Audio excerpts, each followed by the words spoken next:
अमरावती शहरातील सांस्कृतिक भवन येथे 8 आणि 9 मे रोजी रोटरी क्लबच्या वतीने भव्य असे अमृत वर्षा प्रवचनमालेचे आयोजन करण्यात आले आहेत. या कार्यक्रमाचे वैशिष्ट्य म्हणजे स्वामी गोविंददेव गिरीजी महाराज यांचे 2 दिवस चाललेले महाभारत विषयक प्रवचन.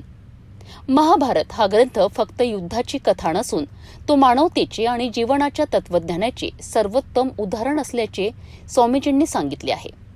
त्यांनी महाभारतातील पात्रांच्या माध्यमातून धर्म, कर्म, नीती आणि जीवन विवेक यांचा सखोल अभ्यास रसिकांसमोर मांडलाय.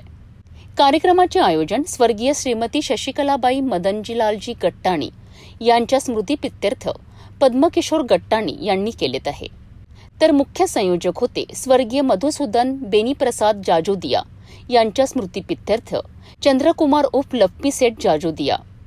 2 दिवस चाललेल्या या प्रवचनमालेत हजारो भाविक नागरिकांनी हजेरी लावली.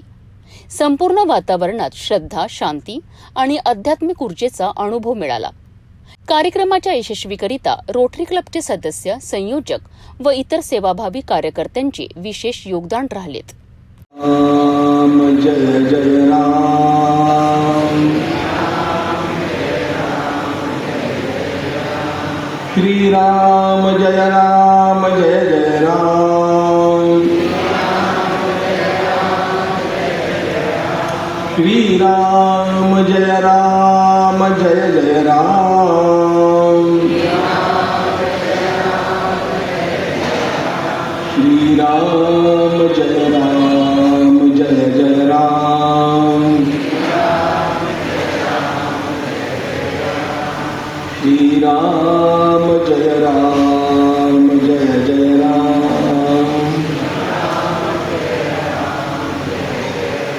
श्री राम जय राम जय जय राम.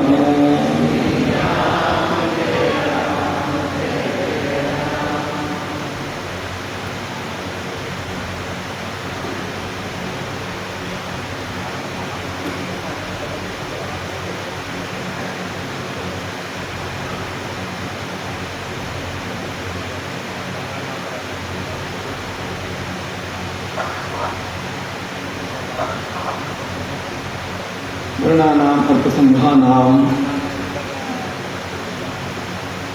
प्रसारां छन्दसामपि मंगलानां च कर्तारौ वन्दे वाणी विनायकौ.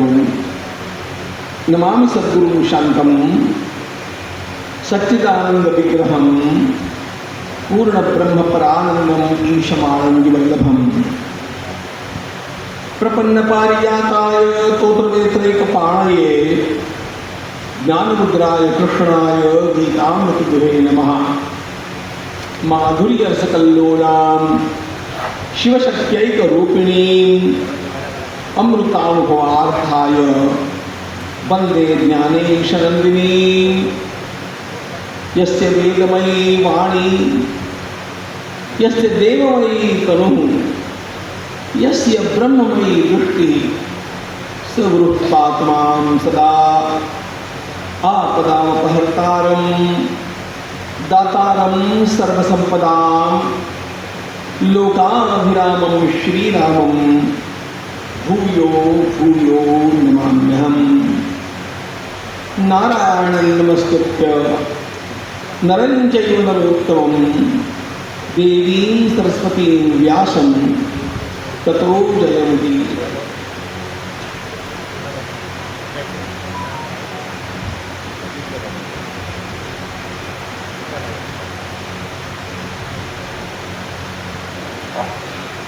आनंद कुंड परमात्मा की, परम करुणामयी भगवती अम्बा देवी की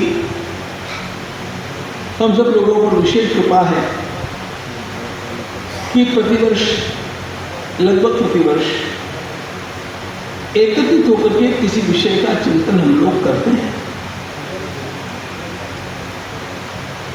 मनुष्य को थोड़ा चिंतन करते रहना चाहिए, क्योंकि मनुष्य एक अत्यंत भाग्यवान प्राणी है. केवल मनुष्य का ही देह ऐसा देह है जिस देह में अपने विचार से प्रगति करता हुआ मनुष्य नरकर्णी करे तो नर का नारायण हो जाए, इतना महान बन सकता है। यह क्षमता अन्य योनियों में नहीं है, ये मनुष्य की विशेषता है। और इसलिए सभी संतों ने इस मानव जन्म की महत्ता को गाया। हमारे राष्ट्रगुरु समर्थ रामदास स्वामी महाराज कहते हैं, धन्य धन्य हा नरदेहो ये किल अपूर्वता कहा। मैं उन सब कारणों में आज जाने वाला नहीं हूं, क्योंकि मेरे सामने जो विषय है वो बहुत प्रदीर्घ है और समय बहुत अल्प है। मानव देह की दुर्लभता हम सब लोगों को हमारे शास्त्रों में से, संतों की वाणी में से ज्ञात होती है। इस दुर्लभ मानव शरीर का, इस दुर्लभ मानव देह का सही उपयोग कैसे हो सकता है, इसका विचार मनुष्य को निरंतर करते रहना चाहिए। चाहे भगवान आदि शंकराचार्य महाराज है, चाहे समर्थ रामदास स्वामी जैसे संत वे कहते हैं कि इसके लिए विचार करो। भुजनकार स्वयं कहते हैं, केवल जियो नहीं, विचार पूर्वक जियो। व्यक्ति को चाहिए कि वह अपने जीवन को अपग्रेड करता जाए, जैसा आया वैसा ही चला गया। जो कुछ बचपन में अथवा थोड़े यौवन के आरंभ में उसने शिक्षा या संस्कार पाए, उन्हीं को जीवन की पूंजी बना करके और तेल नून लकड़ी का व्यवहार करता हुआ व्यक्ति चला गया, तो उसकी आलोचना नहीं करने की आवश्यकता है, लेकिन एक करुणा निर्माण होती है, दया आती है, तरस आती है कि इतना सुंदर मानव जीवन पाया लेकिन उसका उपयोग ठीक से नहीं किया गया। बड़े भाग मानुष तनु पावा, सुर दुर्लभ सब ग्रंथनि। सुर दुर्लभ, गोस्वामी जी के शब्द का प्रयोग देखिए, सुर दुर्लभ, देवताओं को भी दुर्लभ। ऐसा यह मानव जन्म है। अब ये मुझे मत पूछिए कि देवताओं को भी दुर्लभ ये कैसा है, मैं विषयांतर नहीं करना चाहता हूं। एक वाक्य में केवल बतला देता हूं, यहां से पुण्य करके स्वर्ग में गए हुए देवता भी वह नए पुण्य का अर्जन नहीं कर सकते। देवताओं की योनि भोग योनि है, और मनुष्य का जन्म ही केवल कर्म योनि है। इसलिए देवता यहाँ पर पुण्य कमा करके जितना ले गए उन्हीं के ऊपर उनको उनका निर्वाह करना होता है, और पुण्य की समाप्ति होने पर वापिस मृत्यु लोक में आना पड़ता है। तम मुक्त्वा स्वर्गलोकम विशालम क्षीणे पुण्ये मर्त्यलोकम विशन्ति। भगवद गीताकार ने इस बात को स्पष्ट किया है। देवता अपग्रेड नहीं हो सकते, ध्यान रखना, वो नया कर्म नहीं कर सकते हैं, किए हुए कर्म का भोग ले सकते हैं, और भोग लेने से वो समाप्त भी होता है। केवल एकमात्र मनुष्य योनि ऐसी है जिससे मनुष्य अपने सोचे समझे कर्मों के द्वारा अपने भविष्य का निर्माण कर सकता है, और वह देवताओं से भी ऊंचा बन सकता है। लेकिन होगा कैसे? यह ऐसे ही नहीं हो जाएगा। यह होने का मार्ग है। भगवान आदि शंकराचार्य महाराज कहते हैं कि मौषधं तत्र विचार एव, विचार एव। एक बात ध्यान रखना, हमारे संतों ने, हमारे आचार्यों ने, हमारे ऋषियों ने केवल हम लोगों को भजन करने के लिए नहीं कहा है, पूजा पाठ करने के लिए नहीं कहा है। पूजा पाठ की भी आवश्यकता है, भजन की भी आवश्यकता है, संकीर्तन की भी आवश्यकता है, सबसे अधिक आवश्यकता है विचार करने की। ये उपनिषदकार कहते हैं यदेव विद्यया करोति श्रद्धया उपनिषदा तदेव वीर्यवत्तरं भवति। मेरे द्वारा किया जाने वाला कोई भी कर्म जब विचार पूर्वक किया जाता है, सोच समझ करके उसको जान करके योजनाबद्ध किया जाता है, वो अधिक प्रभावी होता है। भगवान आदि शंकराचार्य महाराज ने कहा कि मौषधम तत्र विचार है, ये विचार से ही होगा। समझ रंगनाथ स्वामी क्या कहते हैं?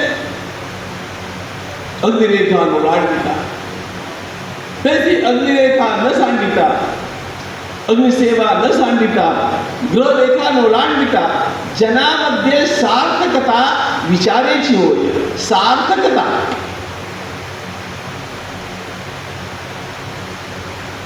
मुझे मेरा जीवन सार्थक लगना चाहिए।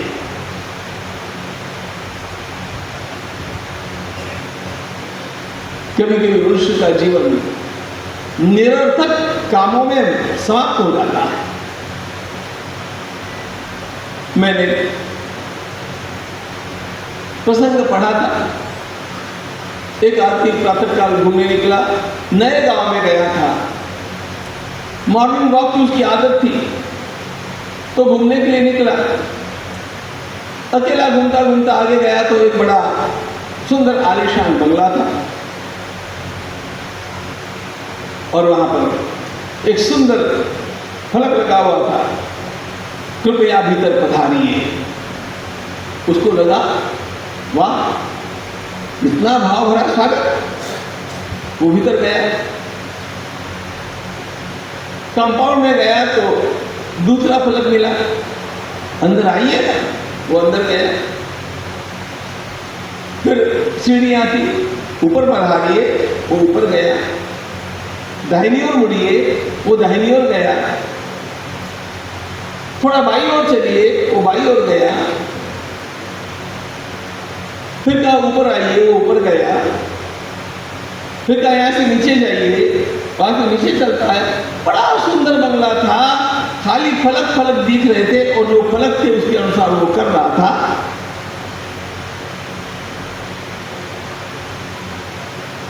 तो फलक मिला नीचे जाइए, वो नीचे आया, बाई ओर मुड़िए, वो बाई ओर गया, और वहां पर एक फलक मिला, काहे को फालतू घूम रहे हो, बाहर जाओ।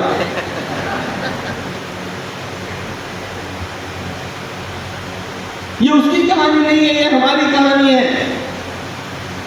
हम दिन भर लगभग व्हाट्सएप पर यही काम करते हैं, इधर गया उधर गया उधर गया, उसको फॉरवर्ड किया, उसको किया, सारा जीवन इसी प्रकार की निरर्थक बातों में चला गया। तो जीवन के अंत में यदि मनुष्य सोचेगा तो उसके ध्यान में आएगा कि मैं जिया तो सही, इतना सुंदर मुझे अवसर मिला था, लेकिन मैंने ये खो दिया। I achieved nothing, मैं कहीं पहुंचा नहीं। एक सुंदर प्रयोग हुआ था, देखो, बहुत सुंदर। अस्पताल में अंतिम दिन गिनने वाले लोगों के पास बड़े प्रेम से एक एक नर्स को भेजा गया और उनसे पूछा गया कि आप करना चाहते थे लेकिन आप कर नहीं पाए और अब जाने का समय आ गया है, तो जो आप करना चाहते थे और कर नहीं पाए, ऐसी जो बातें होगी कृपा करके बतलाइए। लगभग सारे लोगों का निष्कर्ष ये था, जितना सोचा था ये भी करेंगे, वो भी करेंगे, वो भी करना चाहिए, वो भी करना चाहिए, उससे एक दशांश भी काम कर नहीं पाए। और लगता रहा कि करेंगे ना, आगे करेंगे ना, करेंगे ना, और अब शरीर ने जवाब दे दिया और अब जाने का समय आया और मनुष्य को अंतःकरण में एक भाव निर्माण हो गया कि मैं जीवन तो जिया, तब नहीं 80 वर्ष का भी हो गया, लेकिन मैं वो नहीं कर पाया जो मैं करना चाहता था। मेरा जीवन लगभग निरर्थक चला गया, लगभग निरर्थक चला गया। We must live a significant life, not just breathing. नारा धोना, खाना पीना, बाल बच्चे पैदा करना, बीमार होना, मर जाना, यही जीवन नहीं है। जीवन ऐसा जिया जाना चाहिए कि लोगों को लगे कि अरे वाह, यदि ऐसा करना हो तो जीवन का उपयोग करना आना चाहिए। और यह जीवन का उपयोग कैसे किया जाए, इसके लिए हमारी परंपरा में जितने भी ग्रंथ हैं, मैं बड़े सोच समझ करके बोल रहा हूं, जितने भी ग्रंथ हैं उन सारे ग्रंथों को किनारे कर दीजिए। सभी ग्रंथों में सर्वश्रेष्ठ ग्रंथ केवल महाभारत है, महाभारत है और महाभारत ही। यूं ही नहीं बोल रहा हूं।